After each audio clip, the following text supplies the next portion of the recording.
Saya pastikan dengan teknik yang sudah saya sampaikan tadi, ketika teman-teman menerapkannya di rumah, maka teman-teman pasti akan bisa melakukan panen lebih cepat dari biasanya.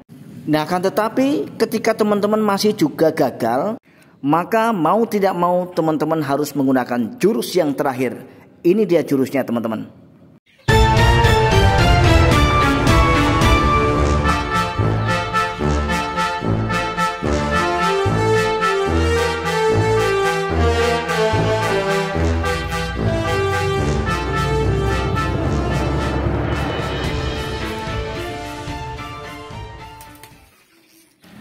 Assalamualaikum warahmatullahi wabarakatuh. Apa kabar teman-teman dan sobat semua hari ini? Saya doakan mudah-mudahan teman-teman senantiasa dalam keadaan sehat walafiat, murah rezekinya, serta dimudahkan dalam segala urusannya. Amin ya robbal alamin. Untuk menyingkat waktu, kita akan segera lanjut ke pembahasan kali ini. Sudah melakukan berbagai macam cara, berbagai macam trik, berbagai macam metode untuk membesarkan ayam-ayam saya, tetapi tetap saja ayam saya tidak tumbuh secara cepat. Artinya ayam-ayam yang saya besarkan, yang saya rawat ini tumbuhnya sangat lambat. Bagaimanakah solusinya?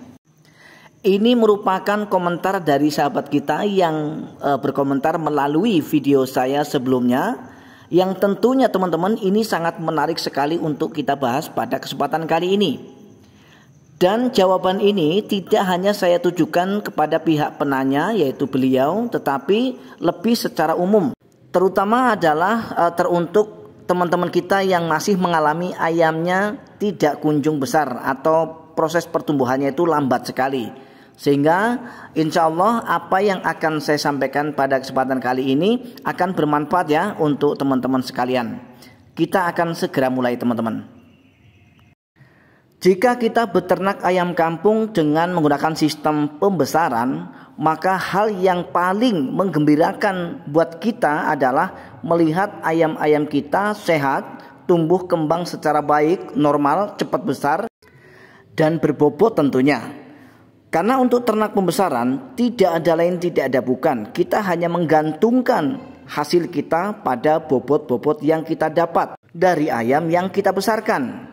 Ketika ayam-ayam kita timbangannya ringan atau tidak berbobot, maka bisa dipastikan penghasilan kita pasti akan minim. Kalau masih cukup untuk menanggulangi biaya pakannya masih mending. Terkadang justru malah minus antara biaya pengeluaran pakan dengan harga jualnya atau hasil penjualan kita tidak seimbang. Lebih besar lagi pengeluaran biaya pakannya daripada jumlah penjualannya, teman-teman. Begitu juga sebaliknya, ketika kita bisa melewati target yang kita tentukan dengan bobot-bobot yang maksimal, maka secara otomatis kita pasti akan bisa mendapatkan keuntungan dari ternak pembesaran kita, teman-teman. Nah, kemudian bagaimana caranya? Ada 3 cara yang ingin saya bagikan pada teman-teman. Yang pertama, secara umum kita membesarkan ayam-ayam kita dari DOC sampai panen itu menggunakan pelet atau pur. Dan dengan banyaknya jenis pur ataupun pelet yang dijual di toko pakan ternak, itu cukup membingungkan kita. Maka dari itu saya rekomendasikan buat teman-teman dan sahabat semua yang memang masih bingung untuk memilih jenis pelet atau purnya, silakan teman-teman pilih saja merek Bravo 311 untuk anak ayam usia 1 sampai kepada 21 hari atau katakanlah 3 minggu. Untuk selanjutnya kita akan menggunakan pelet atau pur tetap di merek yang sama, yaitu Bravo, tetapi yang sudah 511, yang sudah sedikit kasar. Itu bisa digunakan sampai usia panen, teman-teman. Nah, tetapi ketika teman-teman menggunakan cara ini, ternyata pertumbuhan ayam tidak juga naik secara signifikan atau boleh dikatakan masih lambat, maka kita akan gunakan cara yang kedua, seperti ini. Untuk cara yang kedua yang bisa kita lakukan yaitu dengan mengkolaborasikan pakan alternatif dengan pakan pabrikan, yaitu tetap di merek yang sama Bravo 511. Dan dari jenis pakan alternatif itu sendiri adalah pakan alternatif pilihan yang tentu saja mengandung nutrisi tinggi untuk ayam-ayam kita. Dan tidak lupa juga untuk air minumnya kita akan tetap menggunakan cucian air beras untuk mempercepat proses pertumbuhannya. Nah, tetapi jika dengan cara ini juga belum cukup untuk membuat ayam-ayam kita memiliki bobot yang maksimal, ya, maka tentu saja kita akan menggunakan jurus yang terakhir. Inilah jurus yang terakhirnya, teman-teman. Untuk jurus terakhir kita akan melibatkan jenis pakan yang menjadi kontroversi selama ini, teman-teman. Kenapa kemudian jenis pakan ini menjadi pakan kontroversi? Karena ada sebagian orang yang menyatakan bahwa jenis pakan ini ketika kita berikan pada ternak ayam kita hukumnya haram. Tetapi banyak juga yang berpendapat halal. Nah, tentu saja di sini saya sebagai peternak yang melakukan eksperimen sebelumnya dengan menggunakan jenis pakan ini boleh dilakukan. Silahkan buat teman-teman yang meyakini bahwa jenis pakan ini merupakan jenis pakan yang dibolehkan dalam agama teman-teman, terutama untuk teman-teman kita yang non-muslim. Walaupun teman-teman muslim tetapi meyakini bahwa jenis pakan ini sebetulnya halal, silahkan digunakan. Intinya saya membuat video ini melakukan eksperimen dengan mengkolaborasikan antara 511 dengan jenis pakan ini. Itu tujuannya untuk supaya saya tahu apakah dengan menggunakan jenis pakan ini ada perkembangan atau pertumbuhan yang luar biasa atau efek yang luar biasa pada ayam-ayam yang saya besarkan. Dan ternyata teman-teman dan sahabat semua, hasilnya sangat luar biasa memang. Sangat luar biasa. Pertumbuhannya sangat cepat sekali. Untuk membuktikannya, teman-teman boleh langsung coba di rumah.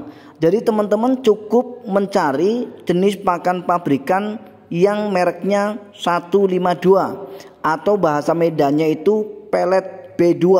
Ya teman-teman, B2 itu istilah kata dari babi, teman-teman. Maka di awal saya sudah jelaskan untuk atau bagi teman-teman yang berpendapat bahwa jenis pakan ini merupakan pakan yang haram untuk diberikan pada ternak kita, silakan gak usah digunakan. Tetapi untuk teman-teman yang memang berpendapat bahwa jenis pakan ini merupakan pakan yang halal diberikan pada ternak kita, maka silakan gunakan. Dan untuk ayam sendiri silakan kolaborasikan atau campur dengan pelet 511 ya. Nah, tetapi untuk pemberian pakannya teman-teman dan sahabat semua, jangan di usia 1 hari. Karena sangat beresiko sekali. Resikonya tidak tanggung-tanggung, yaitu kematian ketika kita salah menggunakannya, teman-teman. Pelet B2 ini bisa digunakan untuk ayam kita yang usianya sudah 1 bulan ke atas. Itu saja harus kita kolaborasikan dengan pelet 511, teman-teman. Jangan tulen, jangan original ya. Karena kalau tidak dicampur, kemungkinan besar ayam-ayam kita jarang yang kuat. Karena ini memiliki fungsi panas yang luar biasa. Jadi pelet B2 ini panas sekali, teman-teman, ya, panas. Sehingga ketika ayam tidak tahan atau belum tahan, khususnya adalah usia yang masih muda, maka bisa dipastikan ayam-ayam kita bukan tumbuh secara cepat, tapi justru malah sekarat atau mati, teman-teman. Nah, ini berdasarkan pengalaman saya. Nah, sehingga cara pemberiannya, yang pertama di usia 1 bulan ke atas. Yang kedua harus sesuai dengan perbandingan yang tepat. Perbandingannya adalah 1:4. 1 untuk pelet B2-nya, sedangkan 4 untuk pelet 511-nya. Inilah perbandingan yang ideal, teman-teman. Jadi dengan menggunakan perbandingan 1:4 ini, insya Allah ternak kita aman, teman-teman. Jadi untuk membuktikannya, silakan teman-teman lakukan uji coba di rumah dengan perbandingan 1:4. Jangan lupa 1:4 ya teman-teman. Nanti teman-teman akan bisa melihat sendiri hasil daripada pemberian jenis pakan dengan kolaborasi antara 511 dengan pelet P2. Baik teman-teman dan sobat semua, akhirnya saya harus menyudahi dulu video ini. Mudah-mudahan video kali ini adalah video yang bermanfaat sehingga bisa menginspirasi buat semua peternak. Akhir kata, saya Jadi Sultan TV mohon diri, mohon maaf atas segala kekurangan. Kita akan berjumpa kembali pada video-video kami berikutnya. Assalamualaikum warahmatullahi wabarakatuh. Salam sukses dan salam ternak.